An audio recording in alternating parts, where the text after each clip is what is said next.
हम सबको पता है कि कैसे श्रद्धा के 35 टुकड़े किए गए।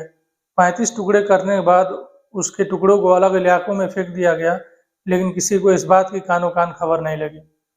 अब जब ये मामला खुलासा हुआ, उस मामले के खुलासे होने के बाद आए दिन एक नए मामले का खुलासा हो रहा है, जिसमें कोई पति ने अपने पत्नी को ही कुछ टुकड़े कर कर फेंक दिए, कोई पत्नी ने अपने पति के कुछ टुकड़े करके फेंक दिए। और मैं जो आज जो सच्ची घटना आपको सुनाने जा रहा हूँ, ये सच्ची घटना भी कुछ इसी तरह का है और इसी से मिलता-जुलता है। नमस्कार, सलाम, सत श्री अकाल, मैं हूँ मुस्तफ़ा और आपका स्वागत है मेरे चैनल पर। आज जो मैं सच्ची घटना सुनाने जा रहा हूँ, ये सच्ची घटना यूपी के गाजियाबाद जिले से है और गाजियाबाद में एक जगह पड़ता है इंद्रपुरम इलाका, और उसी इलाके में एक मोहल्ला है वसुंधरा। वहीं एक व्यक्ति रहता था जिसका नाम रमन है, और ये एक दुकान चलाता था। इसका अपना दुकान था, ऑटो गैरेज था, उसी पर ये बैठता था। एक रोज ये शख्स थाने जाता है और थाने जाने के बाद एक रिपोर्ट दर्ज करवाता है अपनी वाइफ की गुमशुदगी का। लिखवाता है कि साहब, हम लोग घूमने के लिए गए हुए थे और मेरी बीवी अचानक पता नहीं कहाँ गुम हो गई। उसको मैंने काफ़ी ढूंढा तलाशा, लेकिन वो मिली नहीं। आगे रिपोर्ट में ये लिखवाता है कि मेरी एक 2 साल की बेटी है, वो रो रही थी, मैं उसको चुप कराने लगा, तब तक मेरी जो वाइफ थी, जो मेरे साथ लिव इन में रह रही थी, वो कहीं चली गई और ढूंढा, वो मिली नहीं। फिर पुलिस इस रिपोर्ट को देखती है और रिपोर्ट लिखने के बाद उतना सीरियसली लेती नहीं है और ठंडे बस्ते में डाल देती है। फिर धीरे धीरे कुछ टाइम बीतता है और टाइम बीतने के बाद एक और महिला आती है और तकरीबन अब 7 महीना गुजर चुका है। ये जब गायब हुई थी वो तारीख था 18 मई का। और जब एक और महिला आती है जिसका नाम बिट्टू है, और जो दिव्या गायब हुई थी, जो रमन की पत्नी गायब हुई थी, उसका नाम दिव्या था और दिव्या की माँ बिट्टू है। बिट्टू भी उसी पुलिस स्टेशन आती है और आने के बाद वो भी रिपोर्ट लिखवाती है और कहती है कि मेरी बेटी 18 मई से गायब है और लगभग 7 महीने गुजर चुका है। मैं जब उसको फ़ोन कर रही हूँ तो उसका फ़ोन स्विच ऑफ आ रहा है, और जब मैं रमन को फ़ोन कर रही हूँ तो वो कह रहा है कि मैं उसको घुमाने के लिए ले गया था और साथ में थे हम लोग। जब बेटी रोने लगी तो मैं उसको चुप कराने लगा, तब तक वो पता नहीं कहाँ चली गई। काफ़ी ढूंढा, मिली नहीं। और वो बताती है बिट्टू पुलिस से कि मुझे शक है अपने दामाद पर ही, रमन के ऊपर ही। तो पुलिस इसका भी रिपोर्ट दर्ज करती है और इस बार सीरियसली लेती है। और तब तक श्रद्धा केस भी खुल चुका था, तो सीरियसली लेने के बाद ये अब जांच चालू करती है और रमन को बुलाती है थाने।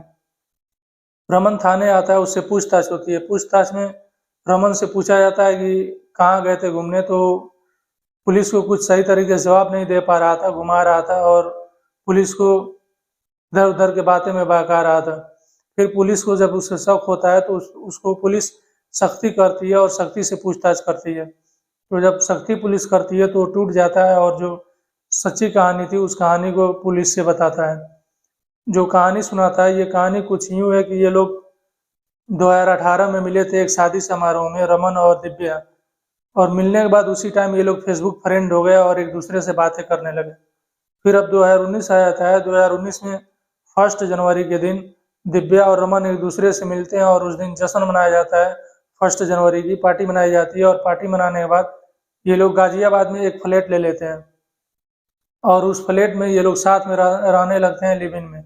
साथ में रहने के दौरान इनकी एक बेटी होती है और बेटी होने के बाद ये लोग साथ में ही रह रहे थे कि तब तक जो रमन के घर वाले थे वो रमन की कहीं और शादी तय करने लगते हैं, क्योंकि उसके घर वालों को पता नहीं था, रमन के घर वालों को, कि रमन गाजियाबाद में किसी एक लड़की के साथ रह रहा है और इसकी एक बेटी भी है।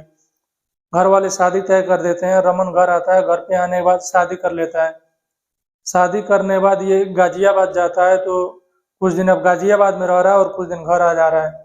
फिर इस बात को लेकर उस जो दिव्या थी उसमें और रमन के बीच कभी कभी नोक झोंक हो जाया करती थी, लेकिन धीरे धीरे समय गुजरता है तो दिव्या को इसके बारे में पता चल जाता है कि जो रमन है वो घर पे शादी कर लिया है और एक दूसरी वाइफ के साथ ये घर पे रह रहा है।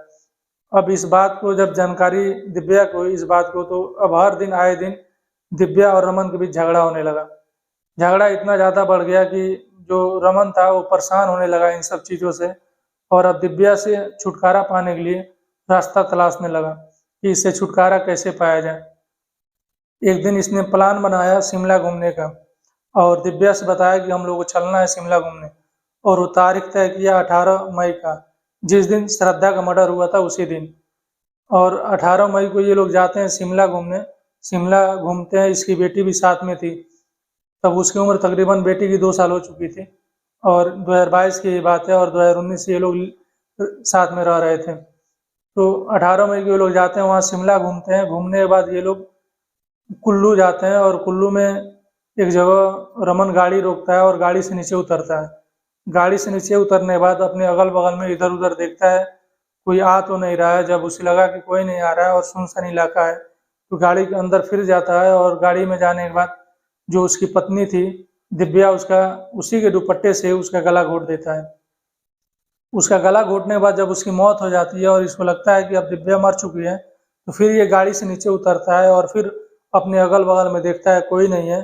तो इस बार दिव्या को गाड़ी से बाहर निकालता है और गाड़ी से बाहर निकालने के बाद जंगल इलाका था और पूरा पहाड़ी ही था, ऊपर से नीचे खाड़ी में फेंक देता है दिव्या को। ये फेंकने के बाद वापस गाजियाबाद आ जाता है और गाजियाबाद आने के बाद ये सीधा थाने जाता है, इंद्रपुरम थाने। वहाँ जाके ये रिपोर्ट लिखवाता है अपने वाइफ की गुमशुदगी का। तो उस समय पुलिस इसका उतना सीरियसली नहीं ली थी और जब दिव्या की माँ बिट्टू पुलिस के पास पहुंची तो इस मामले की तफ्तीश हुई, तो ये कहानी खुलकर सामने आई। जब इसने बताया कि उसने कुल्लू में अपने वाइफ को मारकर किसी जगह पर फेंक दिया है, तो पुलिस इसको लेकर वहाँ जाती है कुल्लू में और इसके बताए हुए जगह पर पहुँचती है। उस इलाके में जो थाना लगता था, उस थाने में जाती है और पुलिस से संपर्क करती है। तो पता चलता है कि हाँ, एक लाश मिली थी 25 मई को इसी इलाके में और उसका पहचान नहीं हो पाया था, तो उसका अंतिम संस्कार कर दिया गया था और उसका फोटो वगैरह और जो कपड़ा था वो अभी भी रखा हुआ है और जो पुलिस वहाँ के उसके सामानों को रखे थे वो गाजियाबाद पुलिस को सौंप देते हैं। गाजियाबाद पुलिस वो लेके वापस गाजियाबाद आती है और गाजियाबाद आने के बाद बिट्टू को दिखाया जाता है। तो बिट्टू फोटो जब देखती है और उसका जब कपड़ा देखती है तो पहचान जाती है और कहती है कि ये मेरी बेटी ही है और जो कपड़े हैं वो मेरी बेटी के ही कपड़े हैं। अब यह मामला खुल चुका था और पुलिस अब जो रमन था उसको गिरफ्तार करती है, अपने हिरासत में लेती है और जेल में बंद कर देती है। तो अब इसके खिलाफ कड़ी से कड़ी सजा के लिए चार्जशीट तैयार किया जा रहा है और सबूत भी इकट्ठे किए जा रहे हैं।